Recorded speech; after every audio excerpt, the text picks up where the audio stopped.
Hello, everyone. Welcome back to the Cosmic Mystic, where we unravel and interpret mysticism, psychic abilities, read tarot, just chit chat about spiritual stuff because, hey, we got to do something with our lives, right? Might as well do spiritual things. So, if you like what you see, hit the like button, subscribe to the channel, ring the bell for notifications. If you'd like to book a reading with me, head on over to thecosmichaven.com and book. So, today I was thinking we're gonna talk about some mythology and how it pertains to our own soul journey. And I really enjoy using mythological stories and stories in general. Like, I will go watch anime and relate it to my own inner space, inner world. Like Jujutsu Kaisen, that's my show. Avatar The Last Airbender, that's my show. Okay, I will learn from anything. But today we are going to, not everybody watches anime and not everybody watches Avatar The Last Airbender, although they should. But a lot of people recognize mythology. So we are going to talk about the Greek story of Athena and Arachne and really how that can help amplify our soul journey and bring a deeper understanding into ourselves.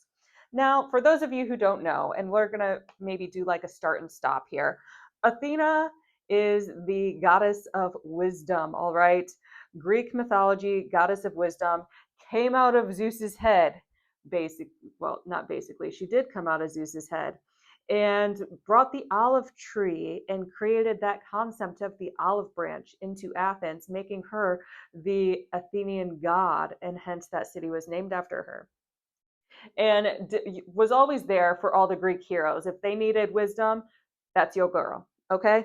So Athena, goddess of wisdom, was known for being able to weave. Now, what is weaving? To me, weaving is being able to understand the threads of life and how everything is connected. So Athena was very good, and then that is energetically manifested into the physical. So Athena understood the cosmic web of life and was able to weave that onto a tapestry in the most exquisite way. So she was known and the goddess of weaving. Now, Arachne was a young woman in Greece. I can't remember where she was. She might have been in Athens, but she was a young woman in Greece who was known for her weaving. People would come to her and say, "You have been blessed by the goddess Athena. Your weaving is so amazing." And Arachne, was she grateful for that? Absolutely not. She's like, "Yo, I'm the best at weaving. I do this without the gods. I don't need the gods in order to make a great tapestry. Screw them. I'm my own independent woman." And so she was known for defying and denying the flow of the gods into her weaving. Now, what does this mean to us and our own psyche? So, growing up, a lot of us are conditioned, and I will say Arachne is a really great example of the more materialistic aspects of humanity, the more egoic aspects of humanity. And so, as we can see through technology and things like that, humanity is capable of making very beautiful things, very beautiful things. And however, when we grow up, sometimes we are disconnected from our spiritual aspects and start to think, okay, I did all this on my own. There is no divine power. It's all me. Okay. And so Arachne is a really good example of denying the divinity within, denying that she is a part of this cosmic web and that the spirit is flowing through her. All right. That the aspects of wisdom, the aspects of weaving, the aspects of understanding the interconnectedness of life flow within her. She thinks it's all just her. Now, Athena hears about this and she gets mad. So she disguises herself as an old woman, as many Greek gods are wont to do. And really, this is a great example of how enlightenment or spiritual messages can come in all forms. So spirit disguising themselves as a woman, old woman, spirit disguising themselves as an old man, or disguising themselves as a child. Or in Zeus's case, he liked to disguise himself as everything, okay? Because he was a little sneaky. But that's really how spirit, the message of spirit, can come through anyone and anything. So the wisdom of Athena comes through in the form of an old woman and goes to Arachne and looks at her tapestry and is like, wow, that's so beautiful. Athena must have really blessed you. And Arachne's like, no, I'm better than Athena. And she didn't bless me. Thank you very much. Athena gets mad and she reveals her true identity. And so she challenges Arachne to a duel, a weaving duel. I don't know why. I don't even watch Yu-Gi-Oh, but like it's time to duel. That's literally in my head now. But so she challenges Arachne to a competition who can weave the best tapestry, and Arachne accepts. Now, this is a very good symbol of the duality of an individual. So Athena, goddess of wisdom, that would be the yang, that would be the light, that would be the spirit flowing through. All right, that would be one aspect of polarity, while Arachne might be seen as the more mundane, the more materialistic, disconnected from spirit. And while that's neither bad nor good, they got to learn how to work together. Okay, they got to learn how to work together. um so because without working together, then they, like, as we can see, if polarity is not harmonized, there is just disorder. So they are challenging each other. These opposite poles are challenging each other. Now, Athena depicts the gods in a beautiful light. She depicts them in all their glory. She shows her competition between her and Poseidon, and how she became the main goddess of Athens and overcame his creation of the horse. She shows the might of Zeus. She shows the beauty of Mount Olympus. Like, you name it, anything good about the gods, she was there. Okay. Now Arachne shows the disharmony, the chaos, the darkness of the gods, how they waged war upon humanity, how they smote them with lightning bolts, how Zeus went and, you know, did all those inappropriate things with women and disguised himself and just, you know, was a total monster. And so this again is these dualistic aspects of humanity. Now Athena, like, you can say she's a little bit spiritually bypassing, okay? She's like, oh, everything's all love and light. she's all about that love and light. And Arachne's like, no, this is the reality. You guys suck. I hate you. Please go away.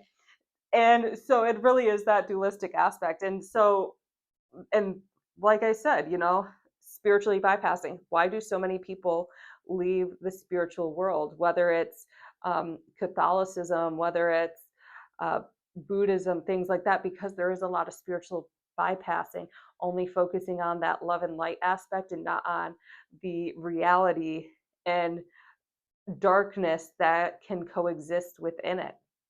So Arachne brings that to the table.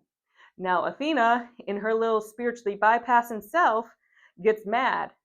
She gets mad and she breaks that tapestry. She destroys the tapestry because she does not want to see that. She acknowledges, she's like, yeah, that is very beautiful. That is very beautiful.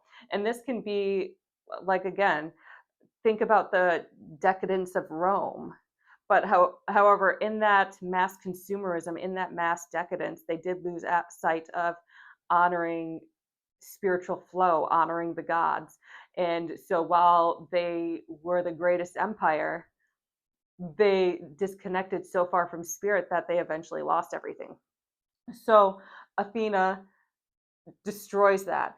And this can also, because, like, we're going deep, guys. We're going in different multi-layered perspectives. We're going through all the dimensions of this. So this can also symbolize Athena getting mad at herself or getting sick of herself, because in reality, Athena and Arachne are just reflections of each other, okay? Athena might be the reflection of spirit, might be spirit, and Arachne is the reflection of her in the material plane. And so being able to quote unquote destroy that tapestry is similar to the destruction of egoic aspects within ourselves. Yeah, these things might be beautiful, but they're disconnected with spirit. And really looking at it and feeling that rage and feeling that, yeah, I love this so much, but I got to let it go. uh, Even though like Athena probably didn't think that, this is how we can take it too. Like our light side being like, oh my goodness, like I'm so mad. I've been holding on to this stuff. I didn't even realize I was holding on to this stuff. Like this stuff, since we're talking about reflections, Athena could have been holding on to this reflection and had it so far down in her subconscious that she didn't realize it. And now it's come up for her to see. And she's like, okay, let's destroy this. And in destroying that material object, she also destroyed Arachne, because Arachne goes and just herself. Now, when Arachne passes, Athena goes and brings her back from the dead. She brings her back from the dead, but transforms her into a spider. So if we think about the tarot deck, um, so like, okay. Just came to me. Goodness gracious. So, like the tower card would be that destruction of the material object, the destruction of the tapestry. All right. That tower card is the destruction, the going away of that outer world. And yeah, it's painful, but it's necessary. So, by destroying that tapestry, not only is Athena releasing something within herself, she's also releasing something within Arachne, this shame, this disconnectedness from spirit. All right. And Arachne choosing to do that to herself, we think about the hangman and just surrendering to fate. She surrenders to fate and goes through that death experience and through that transformation. And she is brought back from the dead, having learned, okay, we're going to reconnect with spirit.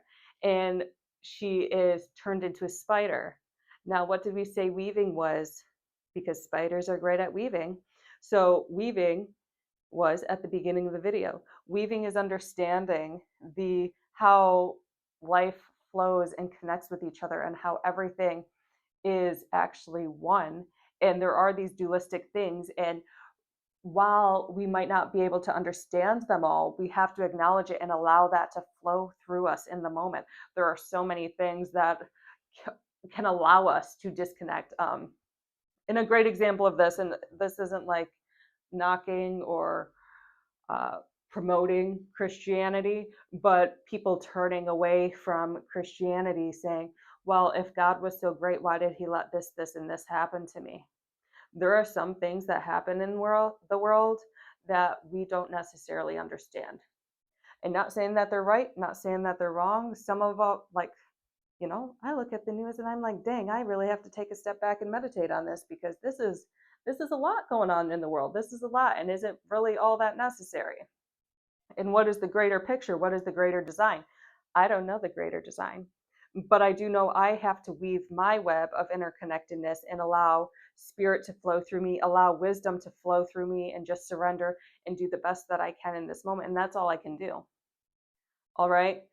So, being a humble little spider, but still weaving little tapestries and understanding these dualistic aspects, and understanding that there's things that we just can't explain. I can't explain why there's so much violence in the world. Okay. I just can't. I can wrap my mind around, like, there's a lot of psychological, um, emotional, spiritual aspects, physical reasons. There's a lot of reasons for these things.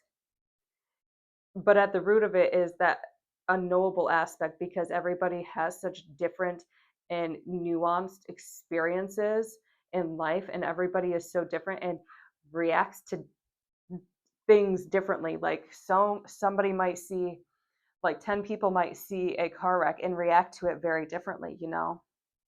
And it's really being able to understand that, okay, there's things I don't know, and that's okay. I'm just going to be here weaving my web.